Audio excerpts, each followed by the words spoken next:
All right. Well, with that, let's go back to gallery and let's go with Matt. Hey, Matt.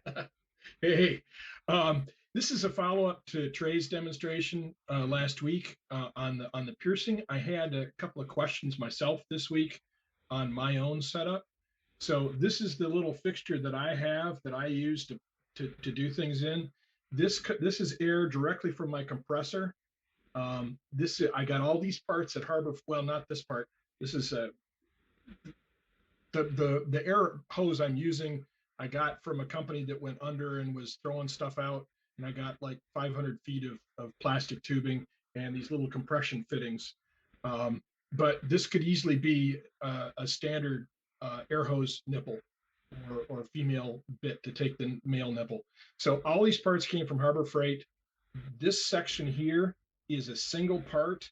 It costs like 10 or 12 bucks or something, and it consists of a regulator knob here, an air pressure dial, and a moisture trap. I think that's what these are called, right?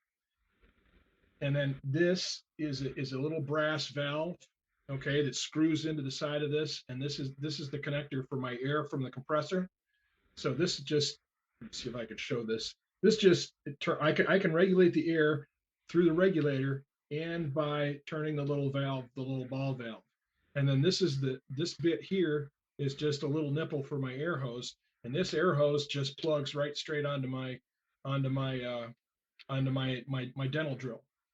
So that's all there is to it, and it's four parts. It's this bit here that has the regulator, the air compressor, and moisture trap, a valve, a nipple for the hose. I think this is an 1/8 inch hose that goes on, and Trey can confirm, or the other people who do this. I don't remember exactly, but I think that's what this is. And then a fitting that screws into this side of it. And I think they're all like 1/4 inch fittings on this to take the air from the compressor. And that's all there is to it, really. So That's any nice. questions on that? That works. The only thing I would do on that is I would move your valve away Yep. from your thing, about an inch further away. No, no, same Okay. side, but put a short extension on it so it's easy to get to the thing because it looks like it's hard to grab because it's your gauge interferes with it. Yeah, it's not really because this is open and this is closed. But when you It, try it's to a, it, open it, like your gauge is almost in the way of getting your finger to it. yeah, that's true. That's true. That's You're what I right say. about Move that. move it out Yep, an inch. that's a good suggestion. It looks Nice good. rig. Hey, thanks, Matt. That's awesome. Yep.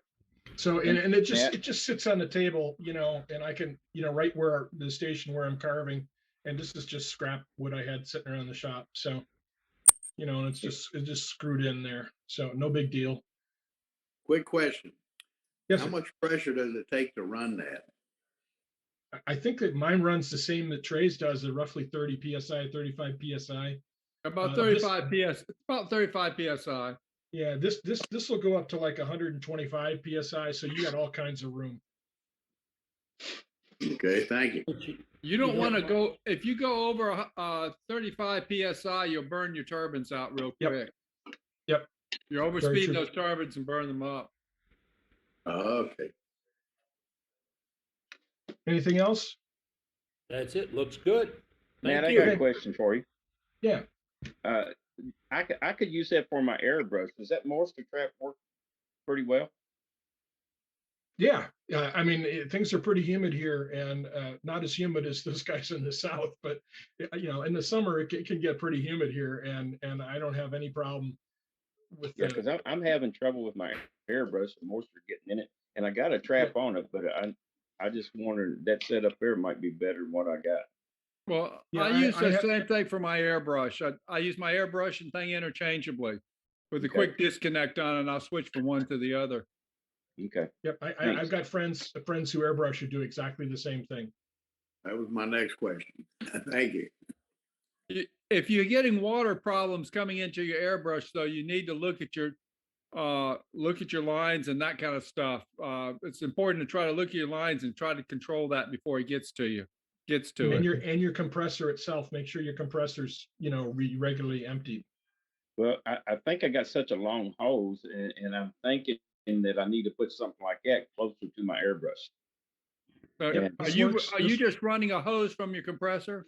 Yeah, but it's got a trap on the compressor, and then, but I'm still getting moisture in there. You need But to I'm put a thinking more, you need it's a building moisture up separator condensation. at the end of the, you need a moisture separator at the end of the hose before you get to your airbrush. Yes. Because what Mhm. happens is you're blowing warm air, warm, humid air in your hose, and water's going to condense in your hose as it runs, as the air cools down. Right. So that will turn to water and you'll blow it out. Correct. Thanks. Don't Anything get else? rid of the water separator at your computer, at your compressor. That's just putting a little bit more help in the line. But, and they both Yeah. have to be, And this has got a little filter in it too, and this bit unscrews, and you can clean it and take it out and replace it and so on. So thank you, Matt. Great idea, sir. Thank you for sharing it Yep. with us.